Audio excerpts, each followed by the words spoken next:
Boa noite. Então, eu sou professor de filosofia na rede pública aqui no Ceará, no interiorzão aqui do Ceará, bem no centro-sul, pertinho do Grande Açu de Oroz, pertinho aqui da cidade de Iguatu.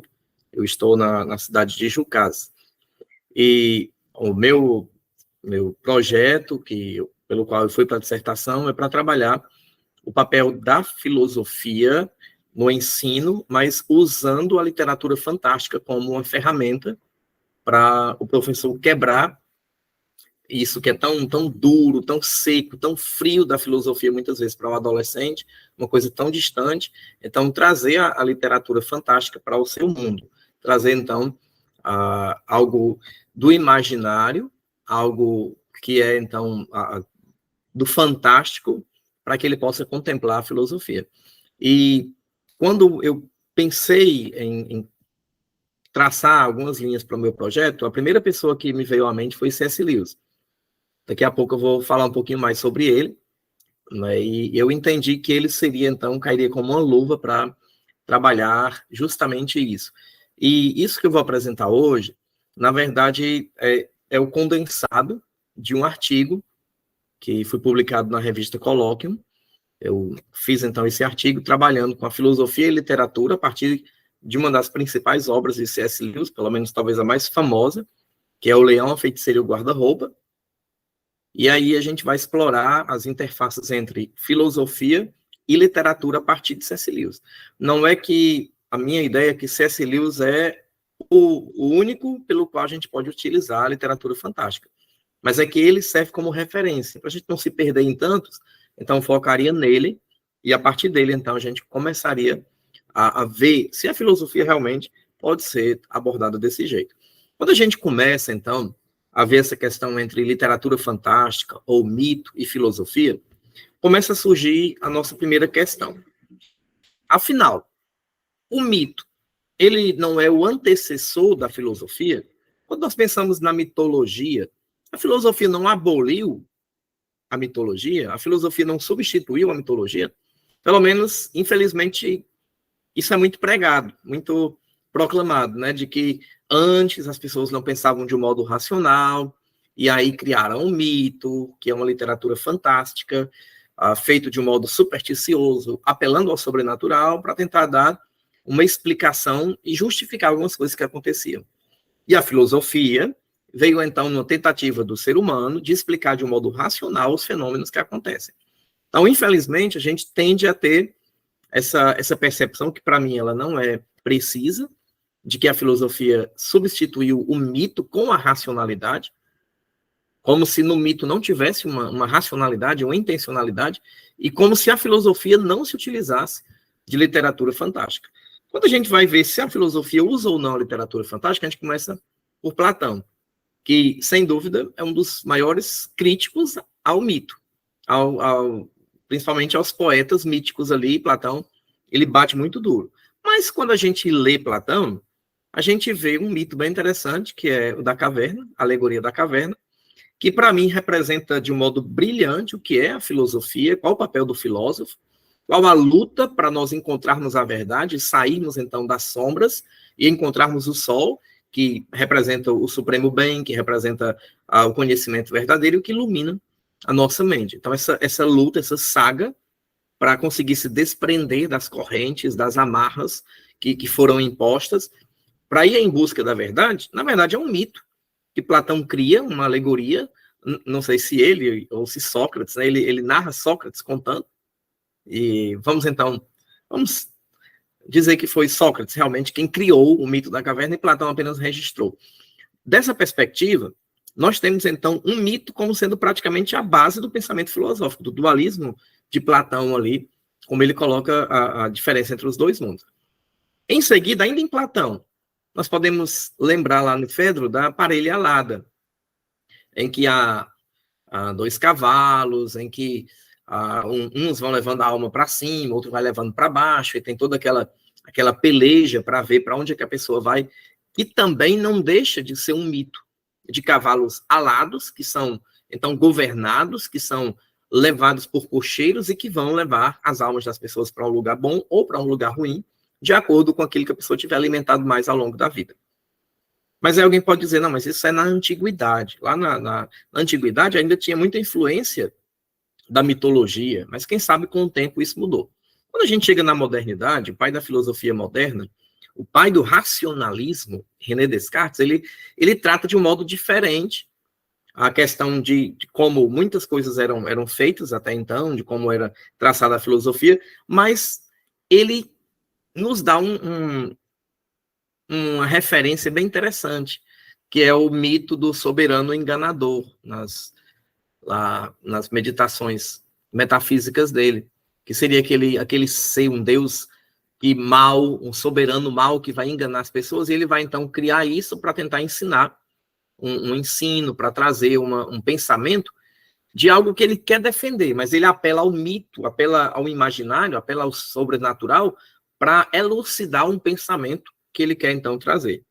Quando a gente chega no pensamento pós-moderno, talvez ninguém mais icônico para nós lidarmos com a questão de mito e literatura fantástica do que Nietzsche. Né? Nietzsche, que aboliu todos os conceitos sobrenaturais, que disse que o homem tinha que deixar toda essa superstição de lado. No entanto, quando Nietzsche vai falar do ser humano, da luta que o ser humano trava para sair do engano e simplesmente das amarras que os outros colocam sobre ele, ter uma vida própria, o que Nietzsche vai usar? Ele vai usar um mito daquelas 3 transmutações do espírito humano, que no começo da vida, e muita gente vai morrer assim, como um camelo, que só aguenta o peso que os outros botam nas costas, os padrões que os outros colocam em tudo, até que um dia a pessoa se rebela com aquilo, e com o espírito anarquista de um leão, rasga tudo, mas poucos, ele vai dizer que chegam a se transformar num menino.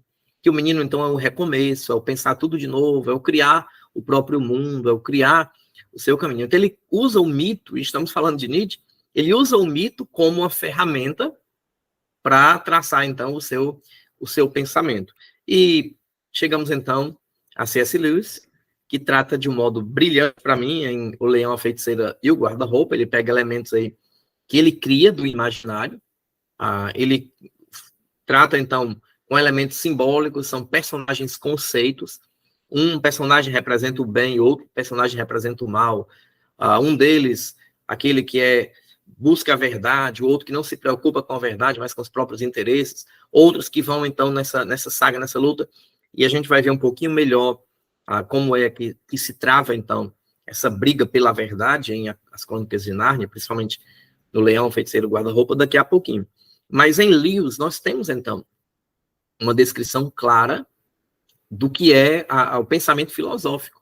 E é interessante que, de acordo com Gregson, né, para Lewis, o papel de Aslan não é ensinar a verdade, mas é levar as pessoas a descobrir a verdade por si só.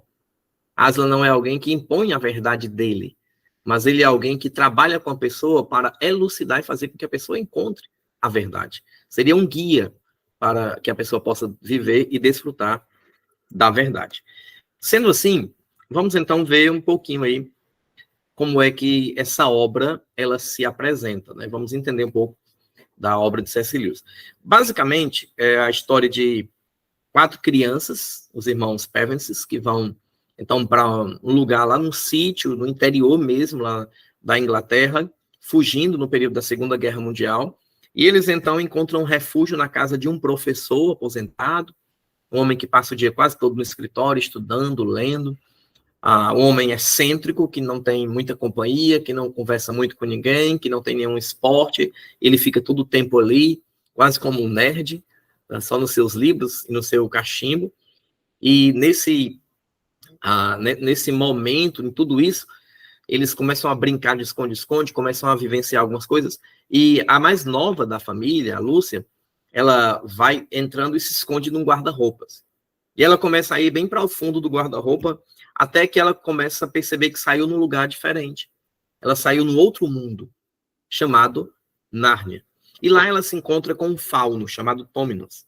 E Tôminos, então, a recebe, ele a leva para casa e oferece chá e tudo. Só que o Tôminos estava tentando enganar, porque havia uma feiticeira que deu ordens para que todos que encontrassem com qualquer ser humano que aparecesse lá, levasse para ela, para que ela pudesse aprisionar e eles não atrapalhassem o reinado dela, porque havia uma profecia que foi dada, que quando 4 filhos de Adão chegassem ali, então isso iria acabar com o seu reinado. Ela, com medo, então fica sempre alerta. Mas depois, numa outra ocasião, o irmão de Lúcia, o Edmundo, ele vai, mas ele não encontra com o fauno, ele encontra justamente com a feiticeira, que lhe oferece um manjaturco, e lhe oferece um papel no seu reino, e então ela pede em troca que Edmundo leve os seus irmãos até ela.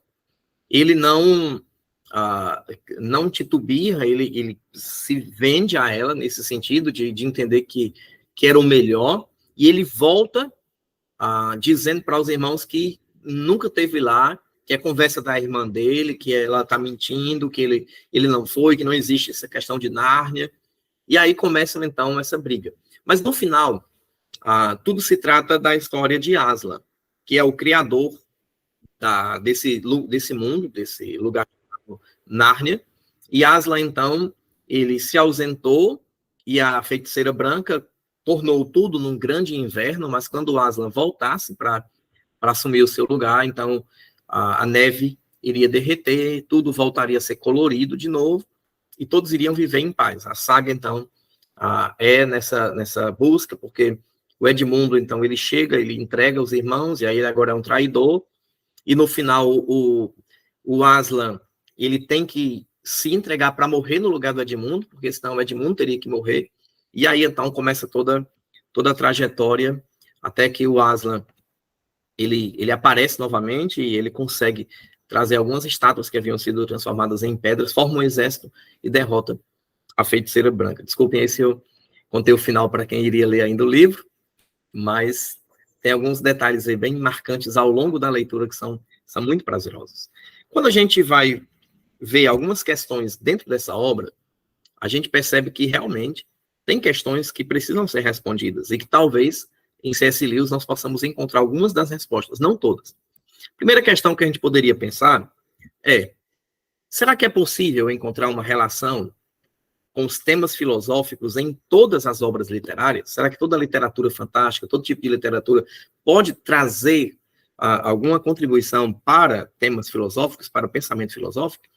Se sim, quais são as contribuições da literatura fantástica e da linguagem literária para a reflexão e também para a comunicação do pensamento, tanto para formular o pensamento, como para transmitir esse pensamento para outras pessoas. Como é que a literatura ela pode contribuir, ela pode, então, facilitar, ela pode atrair e pode vender melhor o produto que é o pensamento filosófico para as pessoas? Será que a literatura fantástica é realmente, como alguns colocam, oposta à praxis filosófica? Será que, de fato, não seriam parceiras? Seriam antagônicas, de fato? Ainda podemos pensar de um modo bem simples, existe algum comprometimento da mensagem filosófica, dos pensamentos filosóficos, ou algum enriquecimento conceitual ao se utilizar a literatura fantástica para se apropriar da filosofia?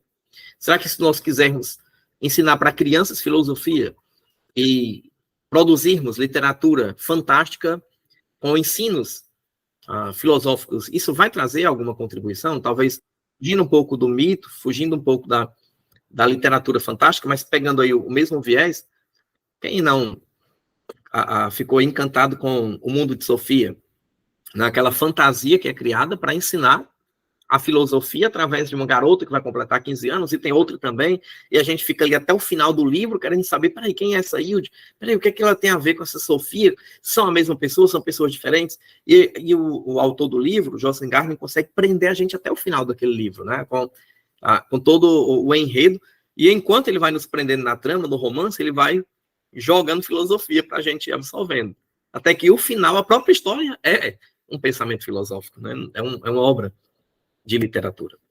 E quando olhamos para Lewis, então, duas questões que a gente quer considerar. A primeira, é realmente proveitoso fazer uso de um escritor tal como C.S. Lewis, uma vez que ele não é um filósofo no sentido mais restrito, que ele não é um filósofo? A gente pode pegar ele e trabalhar filosofia com ele, né? E ainda, se pode, e se a gente vai usar, quais conceitos, ideias e demais aspectos da filosofia podem ser abstraídos a partir de obras, como O Leão, a Feiticeira e o Guarda-Roupa. Se pode, então, o que é que se pode? O que é que se tem de proveito? E aí, então, vamos ver quem é. Samuel, desculpa Opa. interromper, tá bom? Só 5 minutinhos te restam. Pronto, então vamos correr aqui.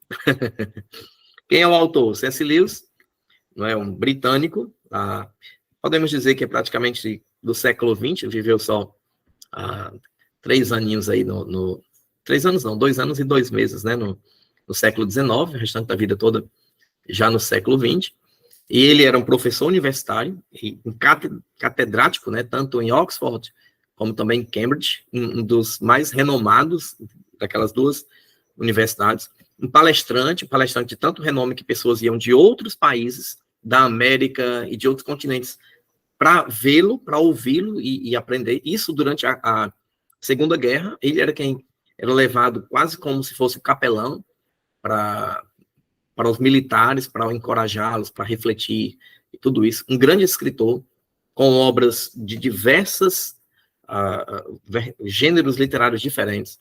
Ele também é um romancista, com grandes obras, um poeta, crítico literário, tem um ensaio dele muito bom em crítica literária, pensador original, ele não é simplesmente alguém que costura pensamentos de outros, mas ele tem os seus próprios pensamentos, e também um teólogo, ele escreveu também livros na área da teologia. E aí, quais seriam essas questões, né, aí que a gente poderia ver, quais são os temas que são abordados ali? Bem, trata da epistemologia, vamos correr aqui, né? O que é a verdade? Até que ponto se pode conhecer? A verdade está com a Lúcia? A verdade está com o Edmundo? Será que esse mundo imaginário existe ou é apenas um fruto da imaginação? Será que é real? O que é real? Será que é o mundo de lá ou é o mundo de cá? Né? Como ir e vir? O que é que faz essa passagem? Então, muita coisa da epistemologia. Quem está falando a verdade é o Aslan, que é o grande leão, ou é a feiticeira? Questão da ética. Será que nós temos que ser fiéis aos nossos parentes e algo que acordamos com as pessoas, ou será que algum interesse pessoal não pode se sobressair? Será que nós temos que nos sacrificar em função dos outros, que muitas vezes não se preocupam tanto conosco? A questão política, quem tem o direito de governar Nárnia de fato? É a feiticeira ou é Aslan? Por que é ele ou por que é ela? Será que o modo dela de tirana é um modo justificável pelo que ela fez? Ou será que o Aslan, um rei que se sacrifica pelos seus súditos, não estaria mais habilitado? Ou será que é preciso ser temido e não apenas amado para poder governar? A questão da estética, né? Tudo é cinzento, tudo é escuro, mas quando Aslan voltar, tudo vai ganhar cor, tudo vai ganhar vida, tudo vai ser belo novamente. E sem falar no transcendente, que Aslan é a personificação do transcendente. Ele transmite entre os mundos, ele é quem coordena o tempo, ele é quem é a esperança das pessoas. Quando ele vier, então, tudo seria resolvido. Algumas atividades que eu sugeriria seriam uma elaboração de seminário, né, que os professores poderiam fazer com seus alunos, usando aí o Leão, Feiticeiro e Guarda-Roupa para os alunos apresentarem. Outro seria uma dramatização aí de algumas partes de As Crônicas de Nárnia e também algumas produções aí para os alunos fazerem na área da literatura.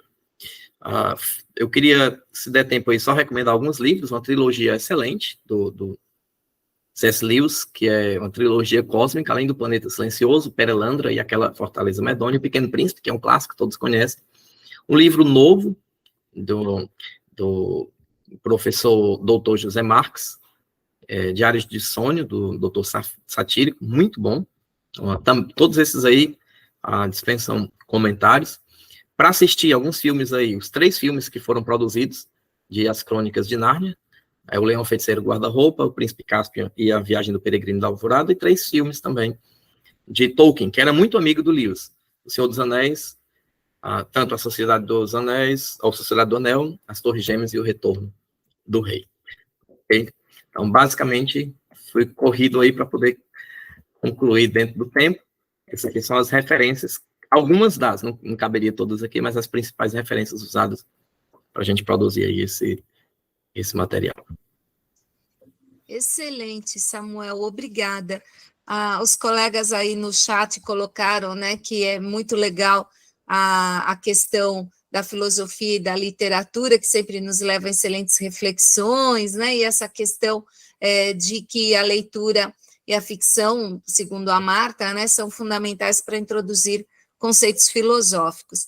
E quando você traz a questão do mito, e você fala da trilogia do Senhor dos Anéis, a gente não pode esquecer do mito do Anel de Giges, né, lá do Platão, né?